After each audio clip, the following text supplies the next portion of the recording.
So when I was in middle school, I tried out for the school soccer team, and because I've played soccer since I was 3 years old, and unfortunately I wasn't good enough to make the middle school team. I started off in ag mech knowing nothing. I literally came in and just decided, hey, that looks cool. I kind of want to pick up some skills, so let's try it out. First time I came in here, I just failed epically, and I kept getting the rod from the stick welder stuck to the metal, and I didn't even know how to get the bead to even start flowing in the first place. Half the time I would even turn on the machine, and then I would wonder what was wrong.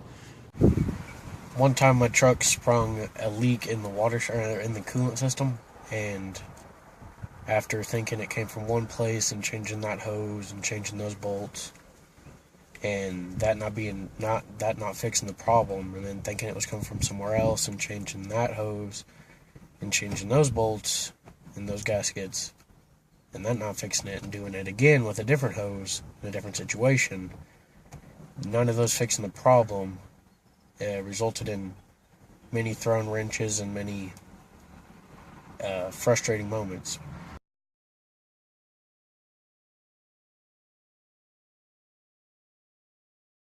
But just because I failed to make the team in middle school doesn't mean I gave up. I tried out for soccer my freshman year, and I ended up making the junior varsity team at my old school in California.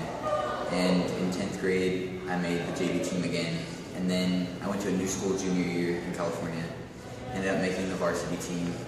And then I moved out to Texas senior year, and I ended up being the varsity captain on the soccer team. So that proves that if you just keep on keeping on, then you'll get a positive result. But even I had a teacher who said just keep on trying, and this is what you do, and if you keep doing it, eventually you'll start getting the hang of it. So I kept going at it, I kept doing it, and eventually I got to the point where now I can weld and know how to do it without messing up, and it's better than what it was, because I failed all the time with how to set the welder, how to get the gas flowing when you're doing a MIG welder. For the stick, I didn't know what settings to do it for the different electrodes, and half the time I would get the electrodes stuck and never even be able to do the process of making a bead.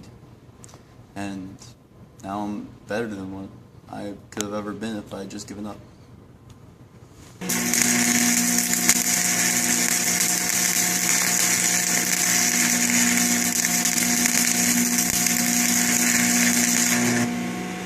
Good. But I kept persevering, kept trying, and I eventually found where it was coming from and replaced the water pump, replaced the gaskets, replaced all that, and it worked.